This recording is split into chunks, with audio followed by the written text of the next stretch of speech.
નમસ્કાર વિદ્યાર્થી મિત્રો, ગાલા એસાઇનમેન્ટ બુક 2025ની બોર્ડની પરીક્ષા માટે જે પ્રશ્ન પેપરો આપેલા છે તે પ્રશ્ન પેપર 1 નંબર 1 ગુજરાતી ધોરણ 12 એના અસાઇનમેન્ટના સ્વાધ્યાયનું સોલ્યુશન આપણે આ વિડીયો મારફતે કરવા જઈ રહ્યા છીએ. હું ગોડિયા પ્રવીણભાઈ આપ સૌનું હાર્દિક સ્વાગત કરું છું. વિદ્યાર્થી મિત્રો, આ વિડીયોના દ્વારા આપણે વિભાગ એ નો જે સોલ્યુશન છે તે આપવાનો પૂરો પ્રયત્ન કરેલો છે.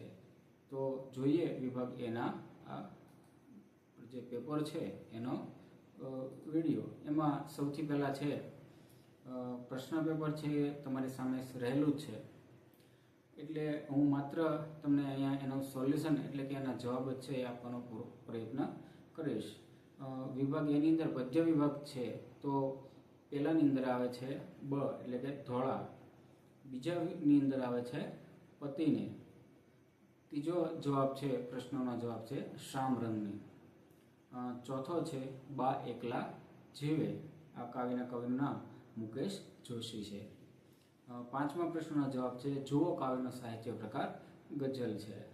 છઠ્ઠો એનો જવાબ છે પથ્થર થરથર ધ્રુજે, આ કાવ્ય છંદોલય બૃહદ કાવ્ય સંગ્રહમાંથી છે લેવામાં આવેલું છે.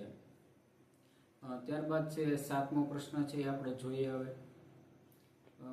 વિદ્યાર્થી મિત્રો, મેં માત્ર છે એ જવાબ આપવાના પ્રયત્ન કરેલા છે. સાતમો પ્રશ્ન છે સમગ્ર બ્રહ્માંડમાં શ્રી હરિ પરમાત્મા વ્યાપેલા છે. દમયંતી પોતાના પિતા આગળ મંડપમાં પોતાને 5 નળ દેખાય હોય, સાચો નળ કઈ રીતે ઓળખવા એ અંગેની મૂંઝવણ રજૂ કરે છે. એ પછી છે નવમા પ્રશ્નનો જવાબ, પોતાને વનમાં જવા માટે લક્ષ્મણ ઉર્મિલાને વનમાં રામ સીતાની સેવા કરવાનું કારણ બતાવે છે. મિત્રો, પ્રશ્ન છે તમારી અસાઇનમેન્ટ તમારી પાસે છે એમાં આપેલા છે, આપણે ડાયરેક્ટ છે એ જવાબ છે આપવાનો પ્રયત્ન કરેલો છે. 10મા પ્રશ્નનો જવાબ છે કે ભાણીએ કપડાં ધોવા માટે અંધારી રાતનો સમય પસંદ કર્યો છે. 11મા પ્રશ્નનો જવાબ છે પરમાત્મા તાત્વિક દ્રષ્ટિએ એક જ છે, છતાં પૃથ્વી ઉપર જુદા જુદા રૂપે અનંત ભાસે છે. આપણા દેહમાં તે દેવ રૂપે, તત્વમાં તેજ રૂપે અને શૂન્યમાં શબ્દ રૂપે છે. પૃથ્વી ઉપર પવન, પાણી તેમજ ભૂમિ રૂપે અલગ દેખાતો પરમાત્મા એક જ તત્વ રૂપે વ્યાપી રહેલો છે. ત્યારબાદ જે 12મો પ્રશ્ન છે એ એના સ્વાધ્યાયનો જવાબ જોઈએ આપણે. ચારે દેવોએ સૌપ્રથમ ઇન્દ્રે અગ્નિને શાપ આપ્યો કે તેનું મુખ વાનરના જેવું થજો. અગ્નિએ ઇન્દ્રને શાપ આપ્યો કે તેનું મુખ રીંછના જેવું થજો. વરુણે મનમાં યમને શાપ આપ્યો કે તેનું મુખ બિલાડાના મુખ જેવું થજો. અને ધર્મે યમ વરુણને શાપ આપ્યો કે તેનું મુખ શ્વાન એટલે કે કૂતરાના મુખ જેવું થજો. આમ ચારે દેવો એકબીજાને શ્રાપ આપ્યા. 13મા પ્રશ્નનો જવાબ જોઈએ મિત્રો. નાયિકાએ પોતાના પતિને મનાવવા માટે ખૂબ પ્રયત્ન કર્યા છતાં પતિ કોઈ વાતે રીઝતો નથી. પત્નીને સાસરીમાં ગમે તેવા દુઃખ પડે તે સહન કરી શકે, પણ પતિ જ એનાથી મોઢું ફેરવી લે, એના સાથે અબોલા લે, એ દુઃખ સામાન્ય નથી. ભવના અબોલા લોકગીતમાં નાયિકાને આ રીતના દુઃખ છે એ વેઠવા પડે છે. 14મા પ્રશ્નનો જવાબ છે ઓલિયાએ ગ્રામજનોને કહ્યું કે જેણે એક પણ પાપ કર્યું ન હોય તે પહેલો પથ્થર ફેંકે. ગ્રામજનોએ ઓલિયાની વાત સાંભળી. એમાંનો એકે જણ એવો નહોતો કે જેણે પાપ ન કર્યું હોય. સૌ મનોમન ભોંઠા પડ્યા અને ભોંઠપનો ભાર સહન ન થતા તેઓ ત્યાંથી છે એ બધા પલાયન થઈ ગયા. મિત્રો, 15મો પ્રશ્નનો જવાબ જોઈએ. પ્રશ્ન તમારી પાસે અસાઇનમેન્ટની અંદર આપેલા છે, મેં માત્ર જવાબ આપેલા છે તો એ રીતે છે તમે જોજો. ભીમક રાજાએ પુત્રી દમયંતીના સ્વયંવર યોજ્યો છે, જેમાં ચારેય દેવો ઇન્દ્ર, અગ્નિ, વરુણ અને યમે નળનું રૂપ ધારણ કર્યું છે. દમયંતી વિમાસણમાં પડી ગઈ કે પિતા પાસે જઈ વિમાસણ જણાવી. પિતાએ કહ્યું કે તું જ માત્ર આ 5 નળ જુએ છે, બીજું કોઈ નહીં.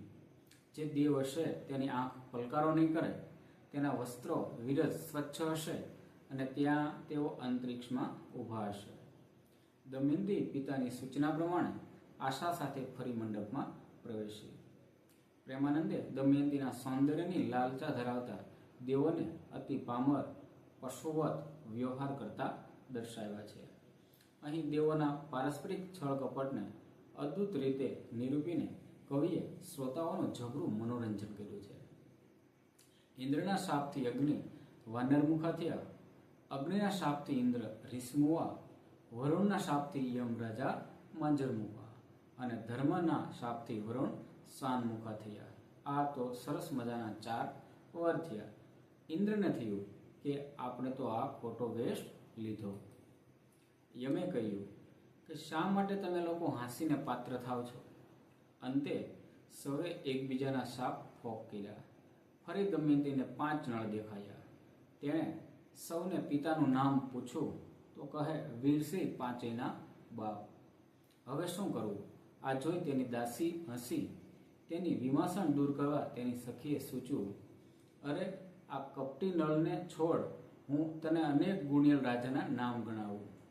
દાસીએ અનેક રાજાના નામો ગણાવ્યા, પણ દમયંતીને એક પણ પસંદ પડ્યો નહીં. એવામાં નારદજી દરેક દેવની પત્નીએ લઈને આવ્યા. સૌનું કપટ તેમજ પરણવાની લાલચા ખુલ્લી પડી.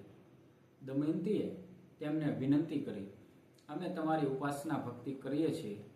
તમે મારા પિતા ભીમક છો અને હું તમારી પુત્રી સમાન છું. દેવો લજવાયા. તેઓ ફરી મંડપમાં પ્રત્યક્ષ હાજર થયા. દરેક દેવ નળ અને દમયંતીને વરદાન આપ્યા. પછી દેવો વિમાનમાં બેસીને સ્વર્ગે છે સિધાવે છે. તો આ રીતે છે એનો જવાબ થશે. ત્યારબાદ મિત્રો આપણે આગળ જોઈએ તો જે કાંઈ પ્રશ્નો જે છે એ સ્વાધ્યાયના સંપૂર્ણ તમને છે એ આપવાનો પ્રયત્ન આપણે કરી રહ્યા છીએ અને જે કાંઈ સોલ્યુશન છે એ તમારી સમક્ષ આપણે મૂકવાનો પ્રયત્ન કરેલો છે. એ પછી 15ના અથવામાં જ એક બીજો પ્રશ્ન છે, એનો જવાબ જોઈએ. ભૂતકાળમાં પોતાના પરિવાર સાથે આનંદમય જીવન વિતાવ્યા પછી શહેરમાં વસતા સંતાનોએ અચાનક વેકેશનમાં બા પાસે જવાને બદલે અન્ય સ્થળે ફરવા જવાનું શરૂ કર્યું. સંતાનો જાણે પોતાનું ગામ અને બાને ભૂલી ગયા અને બા વર્ષોથી સંતાનો અને પતિ વિનાની એકલતાની ક્ષણે ક્ષણ સહન કરી રહી છે. એના ઘરમાં હવે કોઈ સંતાન કે તેના બાળકો નહીં આવે. એની વ્યથા એને મૂંઝવે છે. એના ઘરમાં સુનકાર અને સન્નાટો છવાઈ ગયો છે.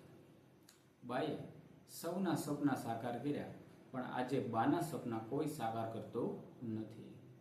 તેમના જીવનરૂપી છત ઉપરથી શ્વેત પોપડા ખરી પડ્યા છે. તેઓ પોતાના ફાટલા સાળુડાને જાણે નિશાસાથી સીવી રહી છે. અર્થાત બા પાસે એકલવાયા જીવનમાં નિશાસા નાખવા સિવાય કશું રહ્યું નથી. રખેને દીકરાનો કાગળ આવે અને એકલવાયા જીવનમાં સારા સમાચાર આવે એ આશાથી એ રોજ ટપાલીની રાહ જુએ છે, પણ ટપાલ આવતી નથી. અંતે મનમાં ભાંગી પડેલી એ દાદા એટલે કે પતિના ફોટા સામે ઊભી રહીને સજળ આંખે પૂછે છે, પરંતુ ફ્રેમમાં મઢાયેલા દાદા પતિ એના આંસુ લૂછી શકતા નથી. બાની આંખમાંથી બોર બોર જેવડા આંસુ સરી પડે છે.